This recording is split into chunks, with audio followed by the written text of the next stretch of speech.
Hello viewers, welcome to B book. This is மோகனா லோகநாதன். இன்னைக்கு நம்ம என்ன பார்க்க போறோம் அப்படின்னு பாத்தீங்கன்னா, சிம்பிள் இன்ட்ரெஸ்ட், அதாவது தனி வட்டியில டிஎன்பிஎஸ்சில ப்ரீவியஸ் இயர் கொஸ்டின் சீரியஸ் பார்த்துக்கிட்டு இருக்கோம். இதுல தனி வட்டியில செகண்ட் பார்ட் தான் நம்ம பார்க்க போறோம். இந்த பார்ட்ல நம்ம என்னென்னலாம் கால்குலேட் பண்ண போறோம்னா, ஒருவேளை இயர்ஸ் எப்படி கால்குலேட் பண்ணும் அப்படின்னு கொஸ்டின் கேட்டாங்களோ, ஆர் வட்டி வீதம் ஆர் பர்சன்டேஜ் எவ்வளவு கால்குலேட் பண்ணும், எப்படி கால்குலேட் பண்ணும், இந்த ரெண்டு கொஸ்டினுக்கு எப்படி ஆன்சர் பண்ணுங்கிறது தான் இந்த வீடியோல பார்க்க போறோம். நம்ம இது ரெண்டையுமே ஷார்ட்கட்ல தான் போட போறோம். ஃபார்முலா யூஸ் பண்ண போறது கிடையாது. ஃபர்ஸ்ட் பார்ட்ல நம்ம சொல்லியிருந்தோம், எஸ்ஐ கால்குலேட் பண்ணணும் அப்படின்னா நீங்க வந்து பெஸ்ட் ஃபார்முலா தான், சோ நீங்க அதையே ஃபாலோ பண்ணிக்கோங்க அப்படின்ட்டு. பட் இந்த வீடியோ நீங்க கம்ப்ளீட்டா பார்த்ததுக்கு அப்புறம் உங்களுக்கு ஒரு ஐடியா கிடைச்சிச்சு அப்படின்னா, எஸ்ஐயே ஃபார்முலா இல்லாமலும் உங்களால சால்வ் பண்ண முடியும். ஏன் அங்க அப்படி சொன்னோம் அப்படின்னா, இது தெரியாம அங்க போயிட்டு இதை கன்ஃபியூஸ் பண்ணிக்க வேண்டாம் அப்படிங்கறதுனாலதான் உங்களுக்கு அந்த பார்ட்ல இல்ல, ஃபார்முலாவே பெஸ்ட், நீங்க அதுலயே சால்வ் பண்ணிடுங்க அப்படின்னு சொன்னோம். ஓகேங்களா? சரி, ஓகே. இப்போ ஆண்டுகள், அதாவது என் கால்குலேட் பண்ண சொன்னாலோ இல்ல வட்டி வீதம் ஆர் பர்சன்டேஜ் கால்குலேட் பண்ண சொன்னா எப்படி பண்ணணும், அந்த ஷார்ட்கட் என்ன அப்படிங்கறத எக்ஸ்பிளைன் பண்றேன். அண்ட் இத நீங்க ஒரு 10 கொஸ்டினுக்கு அப்ளை பண்ணி பார்த்தாதான் உங்களுக்கு கம்ப்ளீட்டா அந்த நாலேஜ் கிடைக்கும். அப்போ நீங்க இந்த பிராக்டிஸ் பண்ணிட்டீங்க அப்படின்னா, ஷுவரா சொல்றேன், ஒரு 10 கொஸ்டினுக்கு அப்புறம் உங்களால பென் பேப்பர் இல்லாம கூட ஆன்சர் பண்ண முடியும். மோஸ்ட் ஆஃப் த கொஸ்டினை உங்களால ஒரு 15 செகண்ட்ஸ்க்குள்ள உங்களால சால்வ் பண்ண முடியும். Most of the time pen பேப்பரே இல்லாமலும் உங்களால சால்வ் பண்ண முடியும். சோ அப்போ அதுக்கு நீங்க என்ன பண்ணணும் அப்படின்னா, ஒரு 10 கொஸ்டின்ஸ் ஆவது நீங்க பிராக்டிஸ் பண்ணணும். சோ அதனால இந்த வீடியோ ஃபுல்லா கம்ப்ளீட்டா பாத்துட்டீங்கன்னாவே உங்களுக்கு அந்த பிராக்டிஸும் கிடைச்சிடும். ஓகேங்களா? சோ ஃபர்ஸ்ட் நீங்க என்ன பண்ணணும் அப்படின்னா, அசல் இருக்குல்ல, அசல நாம என்னன்னு சொல்லுவோம், பின்னு சொல்லுவோமா, பிரின்சிபல்னு சொல்லுவோம் இங்கிலீஷ்ல. இத எப்பவுமே 100% அப்படின்னு எடுத்துக்கணும். புரிஞ்சுங்களா? இதுதான் உங்களோட ஃபர்ஸ்ட் பாயிண்ட். அசல் அப்படிங்கறது என்னன்னு நம்ம எடுத்துக்கணும், எப்பவுமே 100%. அடுத்து எஸ்ஐ. எஸ்ஐனா என்னது? Simple interest. சிம்பிள் இன்ட்ரெஸ்ட் தமிழ்ல என்ன சொல்லுவோம்? தனி வட்டின்னு சொல்லுவோமா? அப்போ தனி வட்டி எஸ்ஐய வந்து எஸ்ஐயோட பர்சன்டேஜ் எப்படி கால்குலேட் பண்ணா, n இன்ட்டு ஆர் பர்சன்டேஜ் தான் எஸ்ஐ பர்சன்டேஜ். என்னன்னா நம்பர் ஆஃப் இயர்ஸ், ஆறுங்கிறது ரேட் ஆஃப் இன்ட்ரெஸ்ட். இது ரெண்டையும் மல்டிபிள் பண்ணி வரும்போது எவ்வளவு ஆன்சர் வருதோ அதுதான் எஸ்ஐ பர்சன்டேஜ்ல சொல்றது. ஓகேங்களா? அடுத்து அமௌண்ட்னு ஒண்ணு இருக்கு. அமௌண்ட்னா என்ன தமிழ்ல? தொகை. தொகைங்கிறத ஏன்னு நம்ம மென்ஷன் பண்ணிப்போம். இது என்ன அப்படின்னா, நம்ம ஆல்ரெடி பார்த்தோம், தொகைனா என்ன, ஏங்கிறது என்ன, பிரின்சிபல் பிளஸ் எஸ்ஐ தானே. அப்ப இங்கேயும் அதே தான். பிரின்சிபல் எவ்வளவு பர்சன்டேஜ்? 100%. பிளஸ் எஸ்ஐ எவ்வளவு பர்சன்டேஜோ அதுதான் வந்து தொகை. இந்த மாதிரி தொகை கொடுத்தாங்க அப்படின்னா அது எதுக்கு ஈக்குவல்னா 100% பிளஸ் 100க்கு மேல எவ்வளவு இருக்கோ அது எல்லாமே சிம்பிள் இன்ட்ரெஸ்ட் பர்சன்டேஜ். நல்லா ஞாபகம் வச்சுக்கோங்க. இந்த மாதிரி தொகை கொடுத்தா அதுல இருக்கிற 100%ங்கிறது பிரின்சிபல். அது இல்லாம அந்த 100க்கு மேல எவ்வளவு இருக்குதோ அது எல்லாமே என்னது, எஸ்ஐ பர்சன்டேஜா இருக்கும் அப்படிங்கிறது. சோ இந்த 3 பாயிண்ட்ஸ் உங்களுக்கு ஞாபகம் இருந்தா போதும். ஃபர்ஸ்ட் அசல் பிங்கிறது என்னன்னு எடுத்துக்கணும், 100%. அடுத்து தனி வட்டி எஸ்ஐ பர்சன்டேஜ் அப்படிங்கிறது என்ன, n into R. Number of இயர்ஸையும் ஆரையும் மல்டிபிள் பண்ணீங்கன்னா கிடைக்கிறது தான் உங்களுக்கு எஸ்ஐ பர்சன்டேஜ். தொகை அப்படிங்கிறது 100 பிளஸ் எஸ்ஐ பர்சன்டேஜ். சோ எப்பவுமே இந்த ஒரு 4-5 வருஷத்துக்கு அப்புறம் இன்ட்ரெஸ்டோட நீங்க கொடுத்த அந்த அசல் ரெண்டும் சேர்த்து வருது பாருங்க, அதுதான் தொகை அப்படின்னு சொல்லுவாங்க. அதுல நீங்க கொடுத்த அந்த பிரின்சிபல் இருக்கா, அசல் இருக்கா, அதை எடுத்துடணும். அப்ப அந்த அசல் தான் இந்த 100%. சோ அந்த 100% விட்டுட்டு மீதி என்னெல்லாம் இருக்கோ அதுதான் எஸ்ஐயா இருக்கும். தொகையில இருந்து எப்பவுமே நீங்க ஒரு 100% மைனஸ் பண்ணணும். அதே மாதிரி உங்களோட கொஸ்டின்ல பாக்கலாம், நீங்க 1 டைம், டபுள் டைம், 2 டைம்ஸ், இல்லனா டபுள்டு, இல்ல ட்ரிபிள்டுன்னு கொடுப்பான், ட்ரிபிள்டு, 3 டைம்ஸ், இந்த மாதிரிலாம் கொடுத்தா என்ன மீனிங் அப்படின்னு தெரியணும். 1 டைம் அப்படின்னா அது 100% அர்த்தம். அப்ப 2 டைம்னா எதுக்கு ஈக்குவல், 2 டைம்ஸ்னா 200%, அவ்வளவுதான். 3 டைம்ஸ்னா 300%, அவ்வளவுதான். வேற ஒண்ணுமே கிடையாது. இத பெர்சன்டேஜ்ல எக்ஸ்பிரஸ் பண்ணும் அப்படின்னா 2 டைம்ஸ்னா 200%, 3 டைம்ஸ்னா 300%. ஓகே, இந்த 3 பாயிண்ட்ஸ் ஞாபகம் இருக்குங்களா? இது எப்படி அப்ளை பண்ணணும்னு பார்க்கலாமா? உங்களோட ஃபர்ஸ்ட் கொஸ்டின் பாருங்க.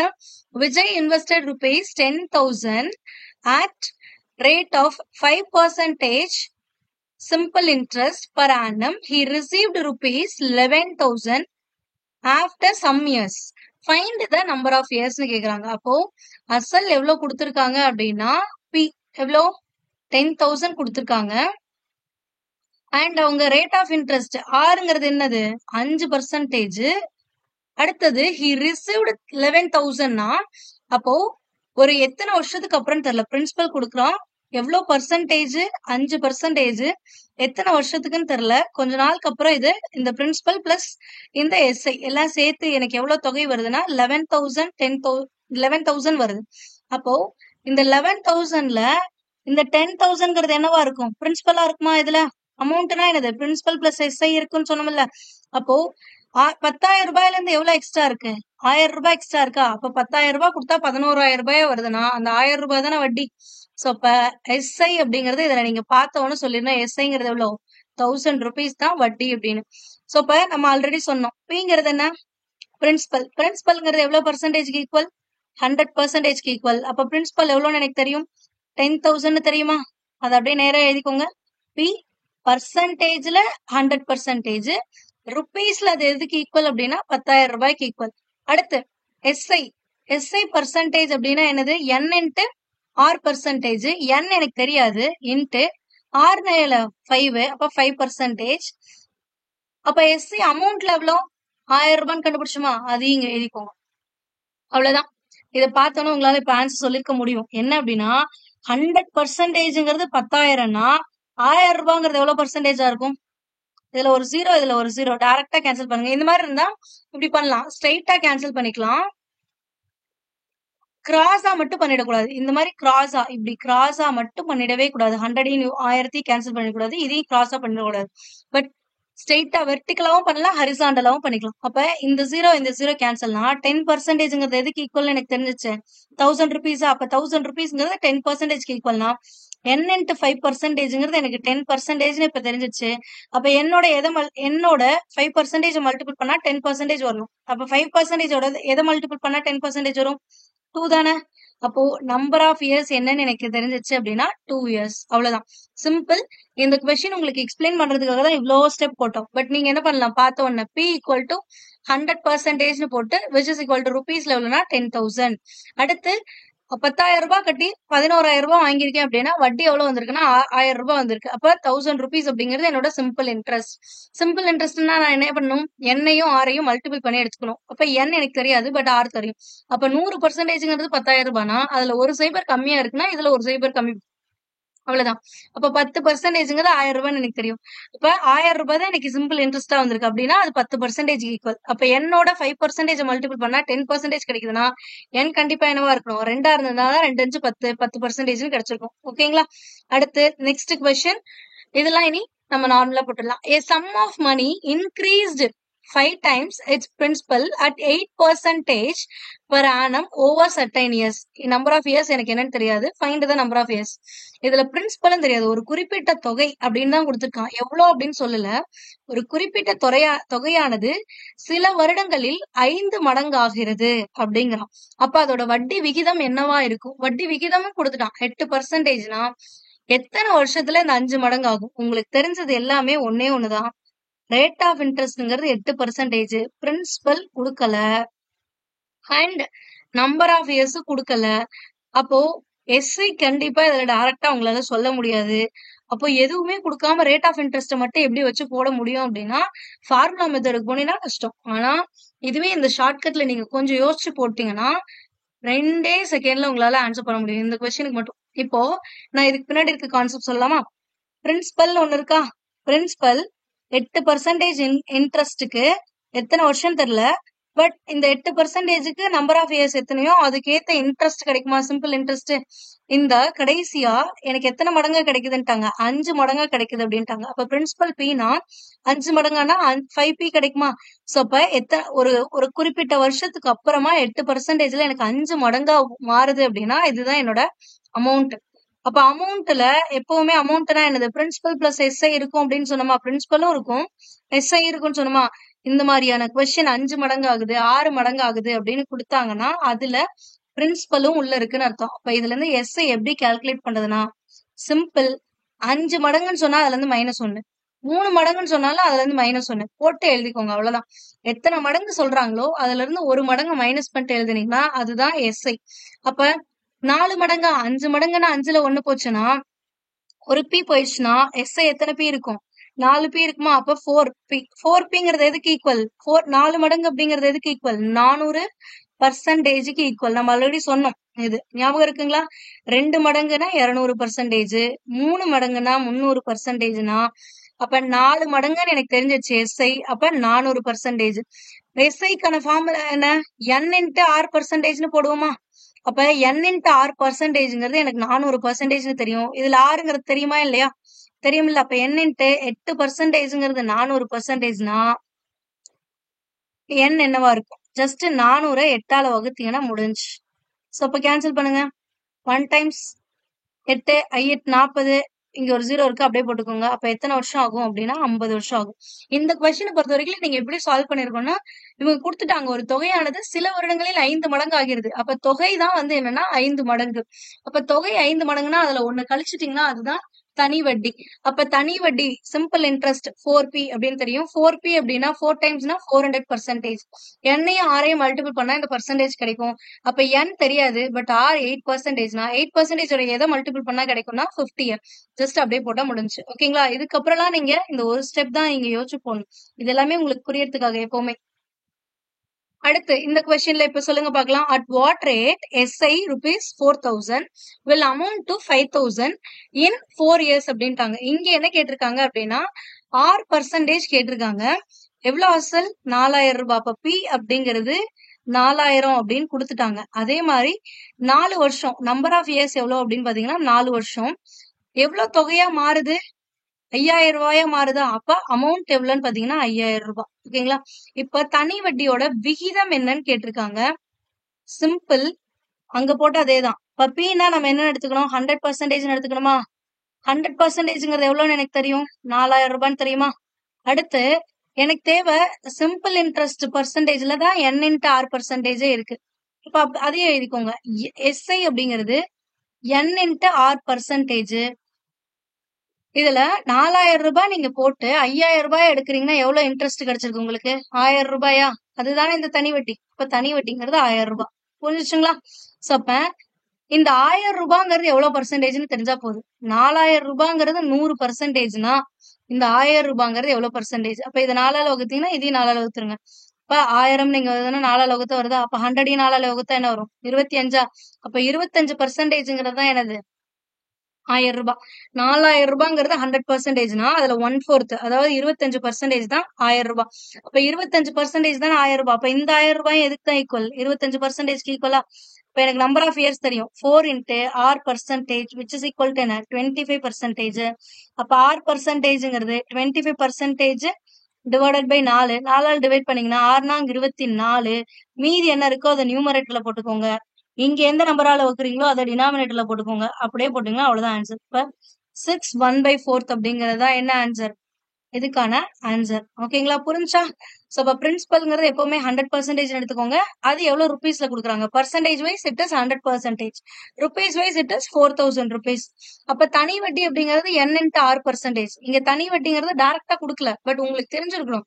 பிரின்சிபல் கொடுத்து அமௌண்ட் கொடுக்குறாங்கன்னா நம்ம எவ்வளவு போட்டோமோ அதை விட 5,000 ரூபாய் எனக்கு கிடைக்குதுன்னா அந்த 1,000 ரூபாய் தான் அதுல இருந்து எனக்கு வரக்கூடிய வட்டி. இப்ப 1,000 ரூபாய். இப்ப அந்த 1,000 ரூபாங்கிறது எவ்வளவு பர்சன்டேஜ்னு தெரிஞ்சா நான் ஈஸியா சொல்லிட முடியும்.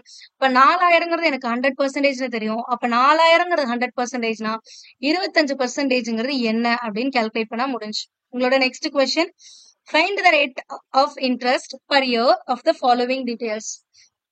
Amount rupees 2,000, year 2, simple interest rupees 120. அதாவது 2,000 ரூபாய்க்கு 2 ஆண்டுக்கு தனி வட்டி எவ்வளவுன்னு கொடுத்துட்டாங்க. 2,000 ரூபாய்க்கு தான் 2 ஆண்டுக்கு 120 ரூபாய் வட்டி கிடைக்குதுன்னா இந்த 2,000 ரூபாங்கிறது நம்ம பண்ற முதலீடு. முதலீடு அப்படிங்கும் பொழுது அசல்ங்கிறது என்ன? பிரின்சிபல்.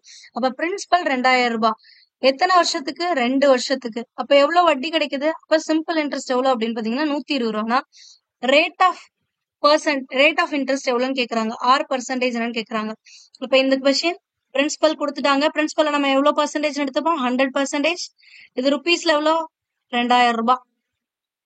அப்படின்னா சிம்பிள் இன்ட்ரெஸ்ட் அப்படிங்கிறது என்ன? N into R percentage. என்ன எவ்வளவு? 2S into R percentage. இது எவ்வளவு? சிம்பிள் இன்ட்ரெஸ்ட் எவ்வளவுன்னு கொடுத்துட்டாங்க? 120 ரூபாய். அப்ப இந்த 120 ரூபாங்கிறது எவ்வளவு பர்சன்டேஜ்னு பாக்கணும். இங்க பாருங்க 10க்கு 10 கேன்சல் ஆயிடுச்சா? அடுத்து இன்னொரு 0க்கு இன்னொரு 0 கேன்சல் பண்ணிட்டேனா? அப்ப 1%ங்கிறது எவ்வளவுனா 20 ரூபாய். ஒரு பர்சன்டேஜ் 20 ரூபானா இந்த 120 ரூபாங்கிறது என்னன்னு பார்க்கணும். நம்ம ஆல்ரெடி சொன்னோம் ஸ்ட்ரெயிட்டா எப்படி இருந்தாலும் டிவைட் பண்ணிக்கலாம் அப்படின்ட்டு. கிராஸா இருந்தா தான் மல்டிபிள் பண்ணிக்கணும். அப்ப இந்த ஜீரோக்கு இந்த zero cancel. 1 2s are 6 2s are. அப்போ 2 into r percentage அப்படிங்கிறது எதுக்கு ஈக்குவல் அப்படின்னா 6%க்கு ஈக்குவல். ஓகேங்களா? அப்ப ரெண்டோட எதை மல்டிபிள் பண்ணா 6% கிடைக்கும்? 3% தானே. இப்ப ஆன்சர் என்ன அப்படின்னு பாத்தீங்கன்னா 3%. புரிஞ்சுங்களா? So simple. நீங்க 2000 ரூபாங்கிறது 100%னா 2 சைபர் விட்டீங்கன்னா 1% கிடைக்கும். 1% 20 ரூபானா இங்க எவ்வளவு இருக்கு? 120 ரூபா இருக்கா? 120ல எத்தனை 20 இருக்கு? 6 20 இருக்கா? அப்ப 6% தான் இந்த சிம்பிள் இன்ட்ரெஸ்ட். அப்ப 2 into 6% ஈக்குவல் டு 6%. அப்ப 2 எதால மல்டிபிள் பண்ணும்? 3ஆல மல்டிபிள் பண்ணும். அவ்வளவுதான். Next, the rate percentage per annum when the principal is rupees 7,000 earns a simple interest rupees 1,680 in 16 monthல கொடுத்திருக்கான். இந்த மாதிரி மந்த்ல கொடுத்தாலே நீங்க இயர்ஸ்க்கு கன்வெர்ட் பண்ணிக்கணும். 1 இயர்ங்கிறது எவ்வளவு மந்த்? 12 மந்த்தா? சோ இங்க என்ன மந்த் கொடுத்திருக்கானோ அதை எழுதிட்டு டிவைடட் பை 12 போட்டீங்கன்னா இயர்ஸ்ல கன்வெர்ட் ஆயிடும். அப்ப 4 4s are 3 4s are. அப்புறம் இயர்ஸ்ங்கிறது 4/3 இயர்ஸ்னு கண்டுபிடிச்சுக்கோங்க ஃபர்ஸ்ட். இப்போ 16 மாதங்கள். அப்ப நம்பர் ஆஃப் இயர்ஸ் எவ்வளவுன்னு பாத்தீங்கன்னா 4/3 இயர்ஸ். செய்யப்பட்ட முதலீடு எவ்வளவுனா 7,000 ரூபாய். அப்ப பிரின்சிபல் 7,000 ரூபாய். பிரின்சிபலை நம்ம என்ன எடுத்துக்கணும்? எப்பவுமே 100%. 100%ங்கிறது 7,000 ரூபாய் அப்படின்னு தெரியும். பெறப்பட்ட வருடாந்திர சாதாரண வட்டி தொகை. சாதாரண வட்டி தொகைனா சிம்பிள் இன்ட்ரெஸ்ட். அப்ப எஸ்ஐ எவ்வளவு அப்படின்னு கொடுத்திருக்காங்க அப்படின்னா 1,680 ரூபாய். ருபீஸ் வைஸ்னா நேரா எழுதிக்கோங்க. பர்சன்டேஜ் மட்டும் இங்க நேரா எழுதிக்கோங்க. அப்ப வட்டி சதவீதம் என்னன்னு கேட்டிருக்காங்க. எஸ்ஐ பர்சன்டேஜ்னா என்னது? ஆர் இன்ட்டு என் பர்சன்டேஜ்னு போடுவோமா? சாரி, என் இன்ட்டு ஆர் பர்சன்டேஜ்னு போடுவோமா? சோ அப்ப என் கொடுத்திருக்கானா? இங்க பொறுத்த வரைக்கும் அப்படியே வைங்க. என் இன்ட்டு ஆர் பர்சன்டேஜ்னே வச்சுக்கோங்க. கடைசியா பாத்துக்கலாம். இப்ப சிம்பிளிஃபை பண்ணுங்க. 1 0க்கு 1 0 கேன்சல். 1 0க்கு 1 0 கேன்சல். அப்ப இந்த ஜீரோக்கு இந்த ஜீரோ கேன்சல். 4 7 7 2 7 14 மீதி 2 4 7 28. சோ அப்ப எவ்வளவுன்னு கிடைக்குது எனக்கு? n into r percentage. n into r percentage equal to 24% கிடைக்குதா? அப்போ nங்கிறது என்னன்னு எனக்கு தெரியும். 4/3 into r percentage equal to 24%னா இது இந்த சைட் போகும்போது r percentage equal to 24%. இந்த 3 இந்த சைட் போகும்போது மல்டிபிள் ஆகும். இந்த 4 டிவைட் வரும். பர்சன்டேஜ் கிடைக்கும். 1 times 6 times. r3 என்னது? 18. அப்ப r percentage எவ்வளோ? 18%. புரிஞ்சுங்களா? நீங்க இந்த கான்செப்ட் இப்படி சொல்றேன். இந்த கொஸ்டின் எல்லாம் நீங்க போட்டு ஒரு 10 கொஸ்டின் போட்டு பாத்துட்டீங்கன்னா கண்டிப்பா இதெல்லாம் பார்த்தோன்னு உங்களுக்கு புரிய ஆரம்பிச்சிடும். ஓகே, 7,000 ரூபாய் 100%. அப்போ 1%ங்கிறது 70 ரூபா. அப்போ 1% 70 ரூபானா 1,650 ரூபானா ஒரு ஜீரோ கேன்சல். இப்ப 24% தான் இந்த சிம்பிள் இன்ட்ரெஸ்ட். 24னா 16 மாசம்னா 4/3. 4/3யோட எதை மல்டிபிள் பண்ணா 24 வரும்னா 18 மல்டிபிள் பண்ணா வரும். அப்படிங்கறதெல்லாம் உங்களால ஈஸியா சால்வ் பண்ணலாம். அடுத்து இதுக்கப்புறம் வர கொஸ்டின்லாம் நீங்க இதுக்கு முன்னாடி போட்ட ப்ரொசீஜர் கூட இல்ல. இதை விட பாதி கூட இருக்காது. அந்த அளவுக்கு தான் இருக்கும். ஓகேங்களா? At what rate of interest a sum of money doubles itself in 10 years in simple interest. ஒரு தொகையானது தனி வட்டி முறையில் 10 வருடத்தில் இரட்டிப்பாக மாறுகிறது. அதாவது நீங்க 1000 ரூபாய் போட்டீங்கன்னா 10 வருஷம் கழிச்சு 2,000 ரூபாயா வருதாம். அடுத்து நீங்க 2,000 ரூபாய் போட்டீங்கன்னா 10 வருஷம் கழிச்சு 4,000 ரூபாயா வருதாம் அப்படின்னு சொல்றாங்கன்னா இதுல இருந்தே பாருங்க. நீங்க 1000 ரூபாய் போடுறீங்க, அது உங்களோட பிரின்சிபல். உங்களுக்கு 2,000 ரூபாய் கிடைக்குதுன்னா எவ்வளவு இன்ட்ரெஸ்ட் கிடைச்சிருக்கு? 1000 ரூபாய் கிடைச்சிருக்கா? அதே மாதிரி நீங்க 2,000 ரூபாய் போடுறீங்க, அதுல 4,000 ரூபாய் கிடைக்குது அப்படின்னா அதுல உங்களுக்கு எவ்வளவு இன்ட்ரெஸ்ட் கிடைச்சிருக்கு? 2,000 ரூபாய் கிடைக்குதா? சோ எப்பவுமே இந்த மாதிரியான கொஸ்டின்ஸ் வந்து நம்ம ஸ்டார்ட் பண்ணும்போதே சொன்னோம், இரட்டிப்பாகிறது, 3 மடங்கு ஆகுது, 4 மடங்கு ஆகுது அப்படின்னா ஜஸ்ட் அதுல இருந்து ஒரு மடங்கை மைனஸ் பண்ணிட்டீங்கன்னா அதுதான் உங்களோட எஸ்ஐயா இருக்கும். ஓகேங்களா? எஸ்ஐ வேணும் அப்படின்னா எத்தனை மடங்குன்னு சொல்றாங்களோ அதுல இருந்து -1. அவ்வளவுதான். இங்க இரட்டிப்பாகுதுன்னு சொல்றாங்கல்ல, அப்ப 2ல இருந்து -1 போட்டா என்ன வரும்? 1. அப்ப எஸ்ஐங்கிறது என்னன்னா 1 டைம் அர்த்தம். ஓகேங்களா? சோ இப்ப பிரின்சிபல் அப்படிங்கிறது எப்பவுமே நம்ம என்னன்னு எடுத்துப்போம்? 100% எடுத்துப்போமா? அப்ப எஸ்ஐ பர்சன்டேஜ் அப்படிங்கிறது என்னன்னு கேக்குறாங்க.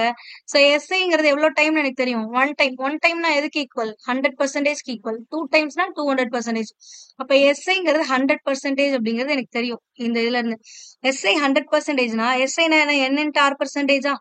அப்போ ஆர் என்ன கொடுத்துட்டாங்க? நம்பர் ஆஃப் இயர்ஸ் எத்தனை? 10 வருஷமா? அப்ப ஆர் பர்சன்டேஜ் என்னன்னு கேக்குறாங்க. 10ஓட எதை மல்டிபிள் பண்ணா இந்த 100% வரும்? 10ஓட 10 மல்டிபிள் பண்ணாதானே வரும். அப்ப ரேட் ஆஃப் இன்ட்ரெஸ்ட் எவ்வளவுனா 10%. புரிஞ்சுங்களா? சோ எஸ்ஐ கேக்குறாங்க, எஸ்ஐ பர்சன்டேஜ் கேக்குறாங்க, சிம்பிள் இன்ட்ரெஸ்டோட பர்சன்டேஜ் கேக்குறாங்கன்னா சிம்பிள் இங்க எத்தனை மடங்கு ஆகுதுன்னு பாருங்க. அதுல இருந்து ஒரு மடங்கு மைனஸ் பண்ணி அதை எஸ்ஐ பர்சன்டேஜா எடுத்துக்கோங்க. இப்ப 2 டைம்னா ஒரு டைம் அப்படிங்கிறது எஸ்ஐ பர்சன்டேஜ், 1 டைம்னா அது பர்சன்டேஜ்ல எப்படி சொல்லணும்னா 100% சொல்லணும். அப்ப எஸ்ஐங்கிறது 100%னா எஸ்ஐனா என்ன? Number of years rate of interest multiple பண்றதா? நம்பர் ஆஃப் இயர்ஸ் 10, இதோட ரேட் ஆஃப் இன்ட்ரெஸ்ட் எதை மல்டிபிள் பண்ணா இந்த 100 வரும்? 10 மல்டிபிள் பண்ணாதான் வரும். So answer 10%. இந்த கொஸ்டின்ல உங்களால பார்த்த உடனே ஆன்சர் பண்ண முடியும் தானே? அதே மாதிரி இந்த கொஸ்டின் பாருங்க. குறிப்பிட்ட தொகையானது 15 வருடங்களில் இரட்டிப்பாகிறது எனில் எளிய வட்டி விகிதம் என்ன அப்படின்னு கேக்குறாங்க. வட்டி வீதம் தான் கேட்டிருக்காங்க. சோ இப்ப இரட்டிப்பாகுது அப்படின்னா நம்ம ஆல்ரெடி சொன்னோம், எஸ்ஐங்கிற பர்சன்டேஜ் எப்படி கால்குலேட் பண்ணோம்? எவ்வளவு மடங்கு ஆகுதோ அதுல இருந்து 1 மைனஸ் பண்ணிப்பீங்க. அப்போ 2ல 1 மைனஸ் பண்ணா என்ன வரும்? 1 டைம் ஆகுதுன்னு சொல்லவா? அப்போ 1 டைம்ங்கிறது எதுக்கு ஈக்குவல்னா 100% ஈக்குவலா? அப்ப எஸ்ஐ பர்சன்டேஜ்ங்கிறது 100%ன்னு எனக்கு கொஸ்டின் படி தெரியும். ஆனா நம்ம எஸ்ஐ பர்சன்டேஜ்ங்கிறத நார்மலா எப்படி சொல்லுவோம்? NI number of years rate of interest multiple பண்ணா எஸ்ஐ பர்சன்டேஜ். அப்ப நம்பர் ஆஃப் இயர்ஸ் என்ன? 15 வருஷம். ரேட் ஆஃப் இன்ட்ரெஸ்ட் நம்ம கால்குலேட் பண்ணோம். இதுதான் இந்த 100%. இதுவும் எஸ்ஐ பர்சன்டேஜ் இதுவும். அப்ப ஈக்குவேட் பண்ணுங்க. அப்ப ஆர் பர்சன்டேஜ் அப்படிங்கிறது இங்க மல்டிபிள் இருக்கிறது இந்த சைடு வருமா? டிவைட் ஆகுமா? 100 டிவைட் பை 15 வருமா? அப்ப 3 5s ஆர் இது என்னது? 25s R. அப்ப 20/3னா 6 3s ஆர் 18. ரிமைண்டர் 2 வருதா? அதை மேல போட்டுக்கோங்க. இங்க என்ன டிவைசர் இருக்கோ அதை அப்படியே போட்டுக்கோங்க. பர்சன்டேஜ் அவ்வளவுதான். இப்ப 6/2 3%. இது உங்களுக்கு சிம்பிள். இது வந்து மிக்ஸ்டு ஃபிராக்ஷன் எழுதிருக்கு. ஏன் மிக்ஸ்டு ஃபிராக்ஷன் எழுதுனா ஆப்ஷன் எல்லாமே மிக்ஸ்டு ஃபிராக்ஷன்ல இருக்கு. இது உங்களுக்கு சிம்பிளா சொல்றேன் பாருங்க. 100 இருக்குன்னா இத 15ஆல வகுக்குறீங்க அப்படின்னா எத்தனை டைம் வரும்? 9 15s ஆர் எஸ் 9 இல்ல 6 15s ஆர் 19 வருமா?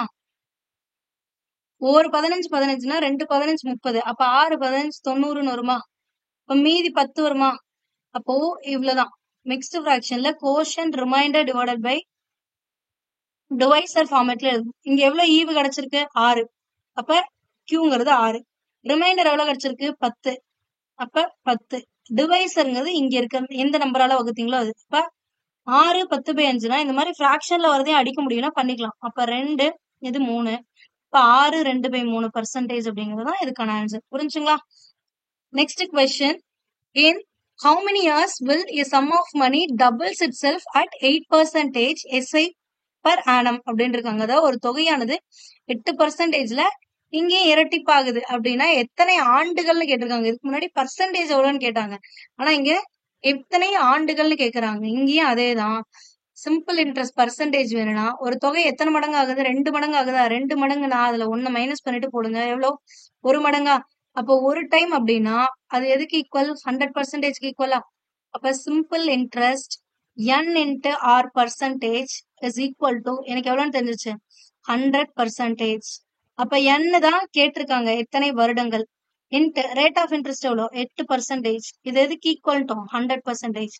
அப்ப n மட்டும் வேணும்னா 100 டிவைடட் பை 8% போட்டுக்கலாம். பர்சன்டேஜ் இந்தாண்ட இந்த 8% கீழே போகும். பர்சன்டேஜ் சிம்பிள் கேன்சல் ஆயிடும். அப்ப 4 2 இல்ல 2 8 இதென்ன வரும்? 2 8 மீதி 2 வரும் 5. அப்ப 25/2ன்னு வருதா? 25/2னா என்னது? 12. அப்ப எத்தனை வருஷம் ஆகும் அப்படின்னா 12 வருடங்கள் ஆகும். புரிஞ்சுச்சுங்களா? உங்களோட லாஸ்ட் கொஸ்டின் இதுவும் அதே மாதிரிதான். ஆனா இங்க பாருங்க ட்ரிபிள்ஸ் இட் செல்ஃப் வந்திருக்கு. ஒரு குறிப்பிட்ட அசலானது 8% தான் வட்டி விகிதம். ஆனா 3 மடங்கு ஆகுது அப்படின்னா எத்தனை வருஷம் ஆகும்னு கேக்குறாங்க. அப்ப எனக்கு தேவை சிம்பிள் இன்ட்ரெஸ்ட்ல பர்சன்டேஜ்ல தான் n into r% போடுவேன். அப்போ சிம்பிள் இன்ட்ரெஸ்ட் பர்சன்டேஜ் கால்குலேட் பண்ணா ஒண்ணும் இல்ல. இந்த தொகை எத்தனை மடங்கு ஆகுதுன்னு பாருங்க. 3 மடங்கு. அதுல இருந்து 1 மைனஸ் பண்ணி போடுங்க. அப்ப 2 மடங்கு. 2 டைம்ஸ் 1 டைம்ங்கிறது 100% எடுத்துக்கிட்டோமா? அப்ப 2 டைம் அப்படின்னா என்னது? 200%. அவ்வளவுதான். அப்ப எஸ்ஐ பர்சன்டேஜ் எவ்வளவுன்னு தெரிஞ்சிச்சுன்னா 200%. இப்ப நம்பர் ஆஃப் இயர்ஸ் கால்குலேட் பண்ணும். ரேட் ஆஃப் இன்ட்ரெஸ்ட் எவ்வளோ? 8%, which is equal to 200%. அப்ப n equal to 200% divided by 8%. Percentage simple cancel. 1 8 2 8 16ன்னு வரும். மீதி 4 40ன்னு மாறுச்சுன்னா 8 40. அப்ப எவ்வளவு எத்தனை வருஷம்? 25 வருஷம். இவ்வளவுதான். So simple. நீங்க இந்த இதுதான் பிரின்சிபல் அப்படிங்கிறது 100% எடுத்துக்கணும் எப்பவுமே. எஸ்ஐ ஓட பர்சன்டேஜ் அப்படின்னா ஆர் பர்சன்டேஜ் n, அடுத்த அமௌண்டா இருந்துச்சு அப்படின்னா 100 பிளஸ் இந்த எஸ்ஐ பர்சன்டேஜ் எவ்வளவு வருதோ அது. சோ இந்த சொன்னமில்ல, ஏன் 100% மைனஸ் பண்றேன்னா, இங்க 3 இருக்குன்னா 3 டைம்ஸ்னா 300% வருமா? இதுல இது வந்து அமௌண்டா மாறுது. அப்போ அமௌண்ட்ல எப்பவுமே ஒரு 100% இருக்கும் எக்ஸ்ட்ரா. அதை விட்டுட்டு இருக்கிறதா எஸ்ஐன்னு சொன்னா, அதனாலதான் இந்த ஒரு டைம் மைனஸ் பண்ணீங்கன்னா 200% கிடைக்குமா? அதுதான் இங்க போட்டிருக்கோம், வேற ஒண்ணுமே கிடையாது. ஓகேங்களா? இந்த ஒரு 3 லைனை மட்டும் நீங்க ஞாபகம் வச்சுட்டா போதும். எந்த லெவல் கொஸ்டின், அட்வான்ஸ் லெவல் கொஸ்டினே உங்களுக்கு எஸ்ஐல கேட்டாலும் ஈஸியா சால்வ் பண்ணிட முடியும். ஓகே, அடுத்த வீடியோல நம்ம ரேட் ஆஃப் இன்ட்ரெஸ்ட் இப்ப பார்த்தாச்சு, நம்பர் ஆஃப் இயர்ஸும் பார்த்தாச்சு. அடுத்த வீடியோல நம்ம அமௌண்ட்டும் பிரின்சிபலும் கால்குலேட் பண்ண சொன்னாங்க அப்படின்னா சேம் மெத்தட் தான் யூஸ் பண்ண போறோம். அப்ப இதை வச்சு எப்படி கால்குலேட் பண்ணும் அப்படிங்கறத பார்க்கலாம். அதுவும் இதே மாதிரி ஷார்ட்கட்ல தான் பார்க்க போறோம். So stay tune for more videos. Thank you.